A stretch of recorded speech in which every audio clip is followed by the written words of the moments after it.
ઘરડાઓ તો કહેતા હતા મુઠ્ઠી ચણા ને ગોળ ખાઓ, ગોળમાં કેલ્શિયમ મળે ને પેલા પ્રોટીન મળે. સૌરાષ્ટ્રમાં લોકો ફાફડા ખાય છે, ગાંઠિયા ખાય છે, ચણા લોટનું ખાય છે. કેમ ખાય છે? સૌરાષ્ટ્ર લોકોને આપણા કરતા પણ વધારે કેમ? કારણ ત્યાં પથ્થરિયું પાણી, પચવાનું અઘરું છે. એ લોકો સાંજે જમીને સોડા પીવા જાય છે. હવે ચણા લોટ એટલે જ લીવર, એટલે જ આપણે જે આપણા ત્યાંના એના જે કોમ્બિનેશન બનાવ્યા હતા એ એવા પરફેક્ટ બનાવ્યા હતા.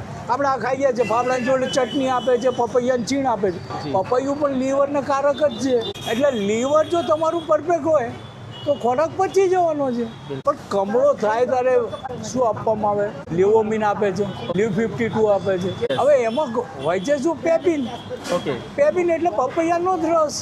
અને હું બીજા રાજ્યમાં જાઉં જ્યાં નોનવેજનું પ્રમાણ વધારે હોય ખાવાનું, આપણે ગુજરાતમાં જે પ્રોટીનની ઉણપ છે ને આ ચણા લોટ કરે છે, ચણા લોટ જ કરે છે. એટલા માટે ઘરડાઓ તો કહેતા હતા મુઠ્ઠી ચણા ને ગોળ ખાઓ. ચણા ને ગોળ ખાવાની પાછળ જ હતું કે ગોળમાં કેલ્શિયમ મળે ને પેલા પ્રોટીન મળે. શેરડીના રસમાંથી જ ગોળ બને છે. બિલકુલ. શેરડીના રસમાં હાઈ જ કેલ્શિયમ મળે છે. સર, આપણા યંગસ્ટર જે છે અત્યારે જંક ફૂડ તરફ બહુ વધી ગયા હવે છે. પણ એને લીધે તો લો બીપી, હાઈ બીપી, જાતના પ્રોબ્લેમ, લીવરના પ્રોબ્લેમ, પ્રેશર, કિડની ફેલ થવાનું કારણ પણ એમ જ છે. મેદો જ આવવાનો છે, બીજું ખાવાનું જ છે. જી. સર, આપની ઉંમર કેટલી હશે? મારી 72-73 વર્ષ છે, રનિંગ છે.